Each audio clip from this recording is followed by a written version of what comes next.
Hey YouTube, it is Jennifer. It is Monday, January 14th, 2013. My cat moved so I can actually sit back now. Today is my 10-month, 3-week gastric bypass update. I lost 2 pounds this week, so I'm down. I figured this out earlier and now I'm not going to remember. Okay, so I'm down 83 pounds since surgery, and I'm down 105 pounds since the start of my journey.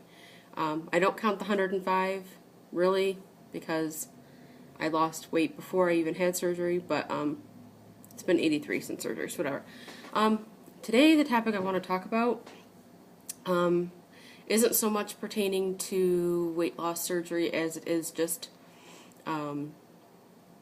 hope and making the right choices and that whole idea that if you close one door, others will open. And I must say that intellectually I want to believe all that stuff, and then you think you make the effort to do something and then nothing else happens positive.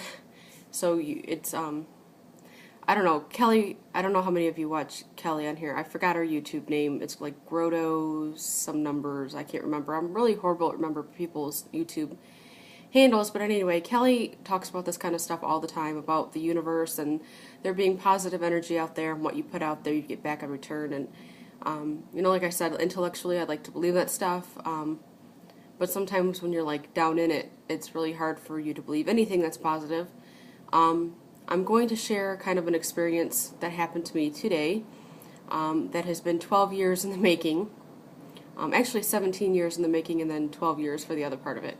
And I'm going to try to keep it as brief as possible. So if some part of it doesn't make sense, please feel free to ask questions. And I always try to respond to everyone who comments. It's just hard right now because my monitor for my main computer is gone, and so until I buy a new one, I'm using my phone or my little laptop, which is like my little mini laptop, which is like, I don't even know if I showed it to you guys because I can't see what I'm doing.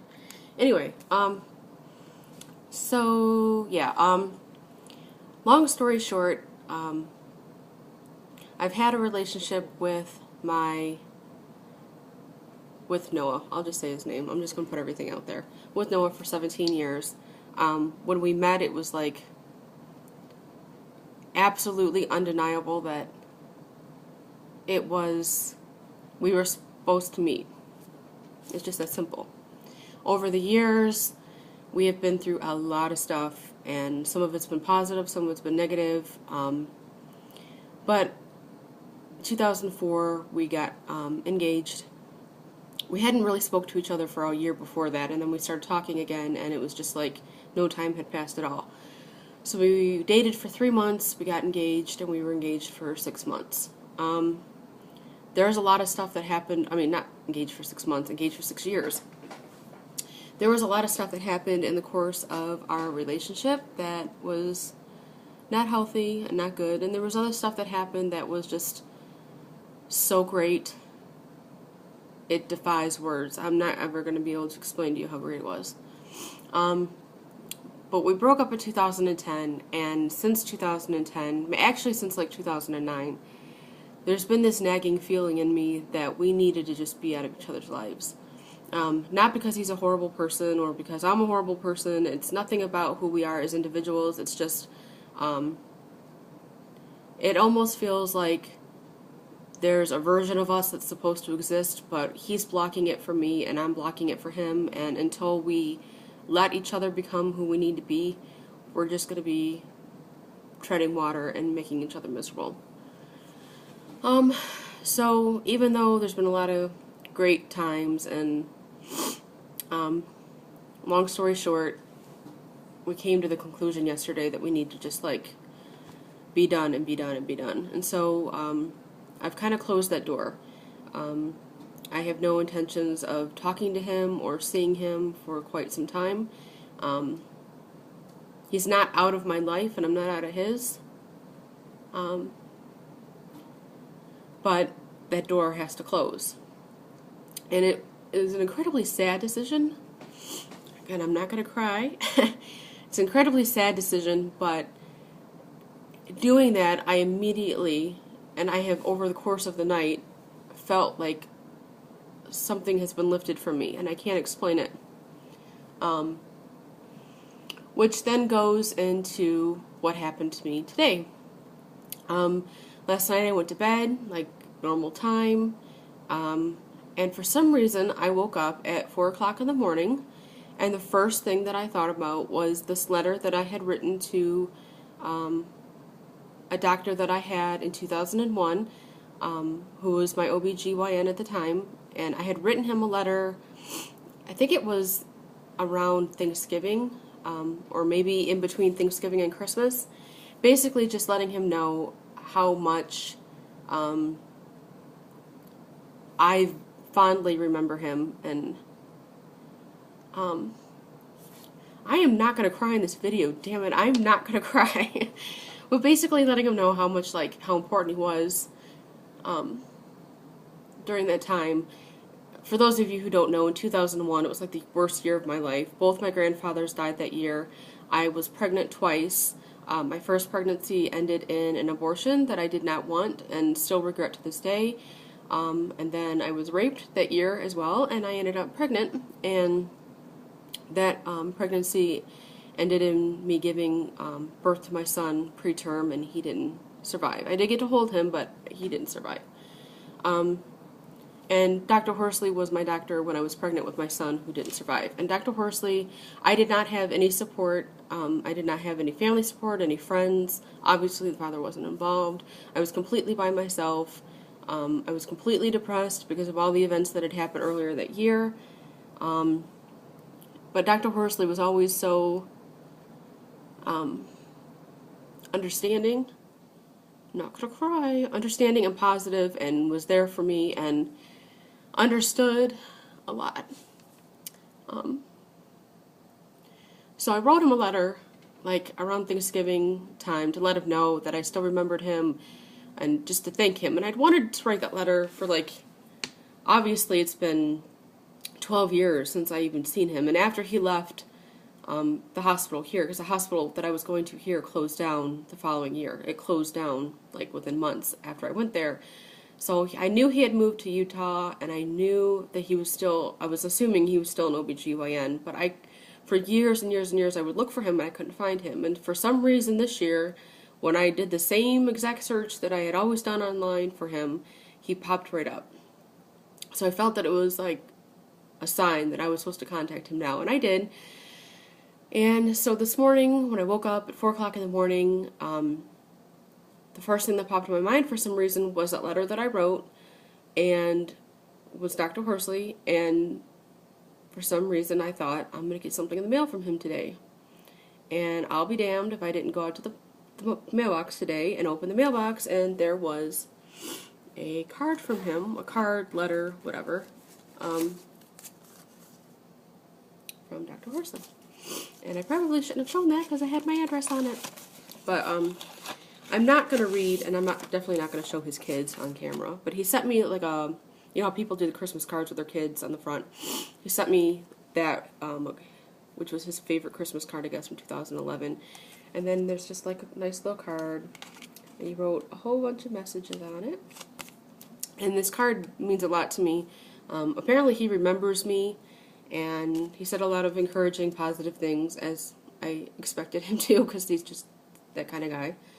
And he would like to keep in touch. So, to me,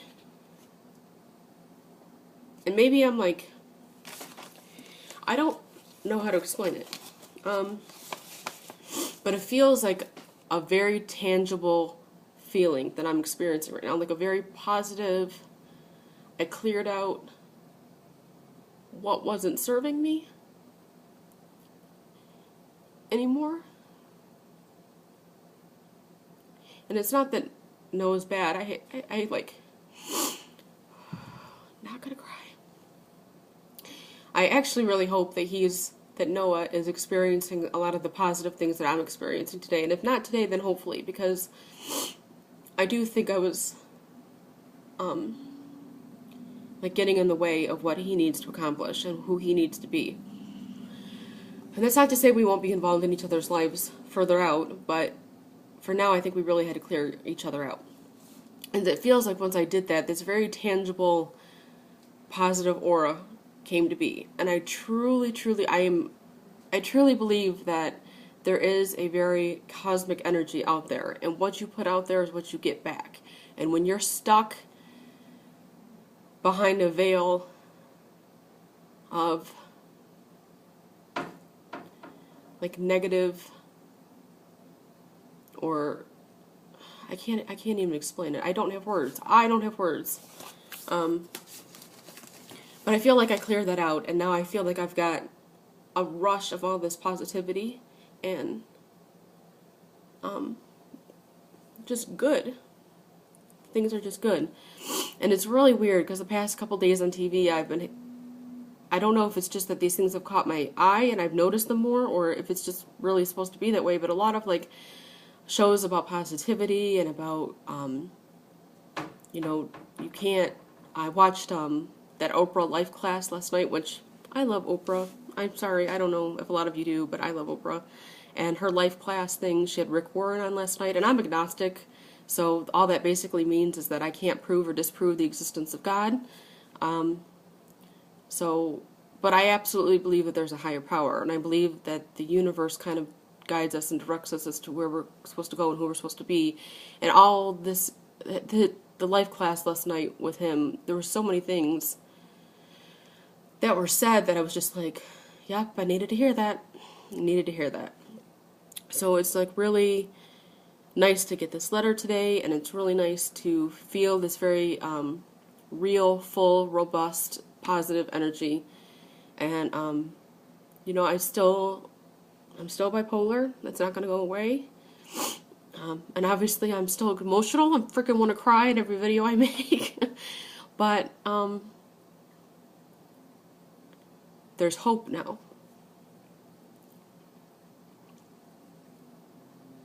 And I guess I just want to say that I know that the emotional, mental part of our journey is like the hardest part. We can all lose the weight, especially once we have surgery, when you have the tool and you follow the rules, or even if you half-ass follow the rules, you're still going to lose weight. You're still, you can still make an exercise plan and stick with that. That part is going to come naturally, and it's you're kind of predisposed to do well. But the mental and the emotional part is what kicks your ass, and if you don't invest in it, it's not going to pay off, and you're probably going to go back to your old habits. But even if you go back to your old habits, I think it's still important to clear up that mental and emotional stuff. And I feel like I've made major headway in the past 24 hours. So I'm still like on a journey. I'm still got work to do. I still got stuff to figure out. But I have an interview Wednesday for a data entry position at an animal rescue shelter, which is like perfect for me. I try, when I'm unemployed, I always try to think like about who I am and what kind of job would suit me based on who I am at that particular time.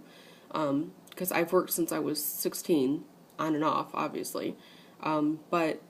So I always kind of try to do that inventory so I can make sure I get a job that I actually like, and this job is like perfect for me. And it's only part-time, but I'm really hoping that I get it, because then I can still take care of Tori while my sister works, and I can do my data entry, which I really want to do.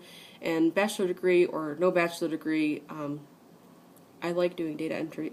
It's what I enjoy doing. So that interview is Wednesday. I still have this other job at Head Start. I work Tuesdays and Thursdays, so I go back tomorrow. We'll see how that goes. I'm really not that excited about this job, to be honest with you. I mean, it's a good fit for who I am, but it's not what I want to be doing. So yeah, I'll stick with it until I find another job, and hopefully I do get this data entry job. And then as far as graduate school is concerned, I did do my homework last night. I didn't do it completely, but I at least chimed in to let them know I'm still in the class. I don't think that I'm going to continue At least not at this place, and at least not right now. When this quarter is over, which I think it's going to be over in like the next 5 weeks, when it's over, I'm just going to kind of chill out with school for a while, because I'm really learning about myself that I don't need to be in school. And that's a myth that I've been telling myself, that I didn't have like worth or importance because I wasn't in school, and I needed to be in school in order to be important or worthwhile, and it's just not true. So I'm not going to keep racking up my student loans when I don't need to, and I'm not even really, my heart's not in this, so I'm not going to continue.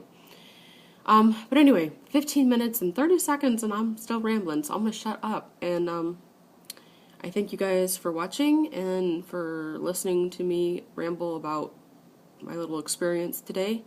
I'm really excited about what this week holds. I think this is going to be a really good week for me. So I wish the same for you. I hope it's a good week for you. If there's challenges or obstacles that you're facing, one foot at a time, one decision at a time. Things don't always work out. I'm like living proof of that, but you get through it, and eventually it all comes back around and it pays off, and you just have to kind of go with it. So I also want to give a shout out to Doug because he started school today, so I'm glad it was a good day at school, and I'm glad that you are enjoying it. Yeah, so I think that's all I gotta say. So I will talk to you guys all soon. Thank you so much for watching, and hopefully next week I'll be able to stay in like the 2 teens range, because I'm so sick of being back and forth with the 220s. So I will talk to you guys soon. Thank you so much for watching, and I will talk to you later. Bye.